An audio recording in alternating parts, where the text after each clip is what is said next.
What will the refuges that God will provide in the tribulation be like? Revelations to two priests. In 2019, Father Michel Rodrigue received messages about the network of physical shelters that God the Father has implemented for the most difficult moment of the tribulation. Refuges that will be active when the henchmen of the evil one furiously persecute those who remain loyal to Jesus Christ. This caused stupefaction and hope, and in some disbelief. But it is only now known that a year later, another priest, thousands of kilometres from there, and without having contact with Father Rodrigue, received a similar revelation, which even adds other important data for the present moment. Here we will talk about the message that the Brazilian priest, Father Oliveira, received, compared to the one that Father Rodrigue received, and about the other additional revelations he had that shed light on how the tribulation within the Church is already being processed in our time. In the year 2019, Father Michel Rodrigue, a French-speaking Canadian, founder and superior of the Fraternity of Saint Benedict José Libre, received messages from God the Father about the physical shelters that God has planned for the most dangerous moment of the tribulation. And a year later, Father Oliveira, a low-profile Brazilian priest and parish priest in Rio Grande do Sul in southern Brazil, who for years has received mystical visions and prophetic revelations from God, had a similar message. Let's start with the main information that Father Michel Rodrigue received. God the Father told him that the refuge during the coming tribulation will be the Sacred Heart of Jesus and the Immaculate Heart of Mary, and that the Lord has prepared different physical shelters throughout the world to welcome the faithful, as in the days of Noah. After the warning, within the same year, the miracle that was prophesied in Garabandal will come, and a miraculous sign will remain in the place of the true apparitions. And after this will come the fury of the tribulation. God the Father showed him the shelters for that moment. He told him, "Look now and see the net of the Holy Spirit." And he showed him all the shelters in the world, a map with lights that revealed where all the shelters were. All shelters will be connected to each other, and in them the faithful will spend the 3.5 years of the tribulation. Some are already in them because their home is already a refuge, and others will be rehoused in them. People from each shelter will be chosen as messengers and will communicate with other shelters. Each chosen one will see a small flame in front of him. If they are called to go to a refuge, already from the time we are going through and up to the most difficult moment of the tribulation. The guardian angel will show you this flame and will guide you towards a refuge from the Father. If you must move to another place, he will guide you on the path that leads you there. The Father will decide if the shelter will be permanent or temporary. He told him that a permanent shelter will have a well, and that will be the sign that it is a permanent shelter. When the angel shows you the flame that you must follow to the refuge where he wants you to be, you will be strengthened in the Holy Spirit and your emotions will be neutralized. Your heart will be in agreement with the Holy Spirit, who is the love of Christ and of the Father. He will lead you, and you should not be afraid.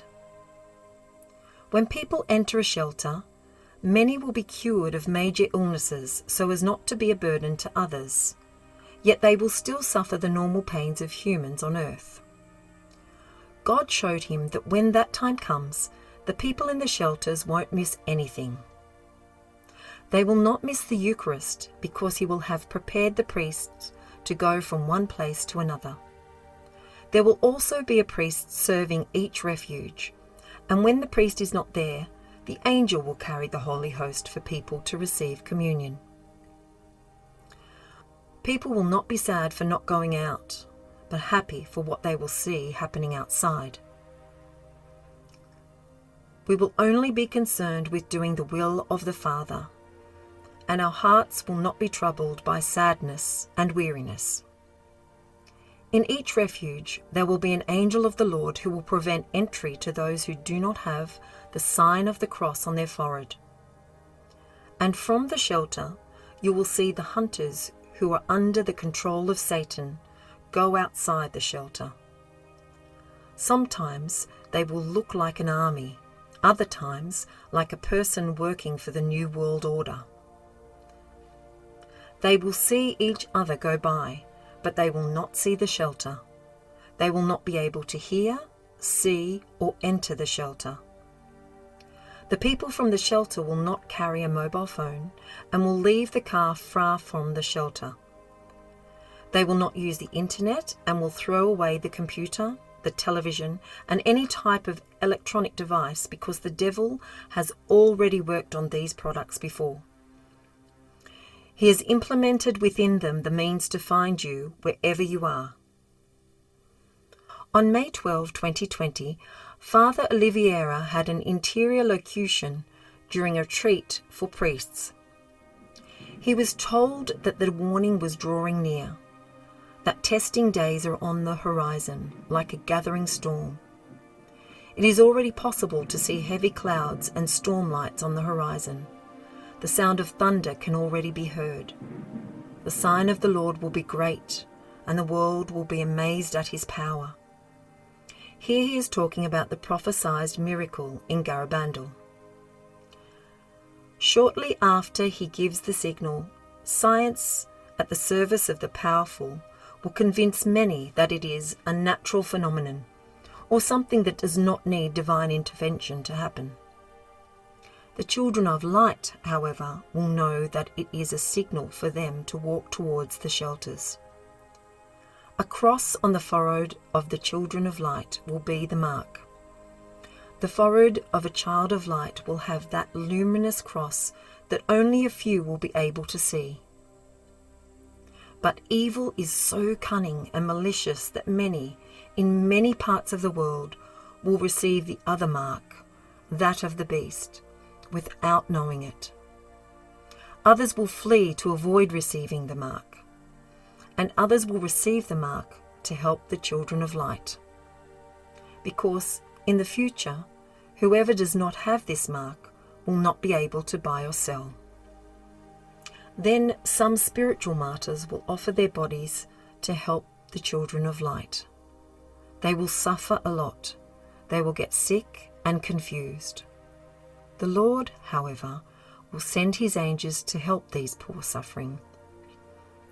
People will see a flame before their eyes.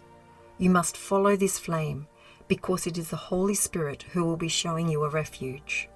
Follow that flame. The person who has the flame above his head and not in front is because he is already in a shelter. In the refuges, you will see again the wonders that the apostles once experienced. And you will be protected by angels of great power, and communication will once again be spiritual. The Lord will not forsake the children of light. The angels will bring Holy Communion to those who will take refuge in these shelters. Priests totally delivered to their Lord will be bilocated or mysteriously transported to different places to care for the children of light. Some priests will die of exhaustion, but that will be a great honor for them. Just before the judgment, the Lord will warn many priests and consecrated people. Already, many souls around the world are being warned of these things. There will be a veritable crowd, an army formed and directed by Our Lady. She will personally warn many around the world just before all those events happen. Our Lady will be a great general, and, together with her children, she will march to the final battle. Before this battle, however, the world will see the battle for the seat of Peter, that is, for the papacy. The devil knows that hell will never defeat the church, which is why he wants Peter's throne so badly. The war for the Petrine chair has already begun. This war is the prelude to the Queen's battle.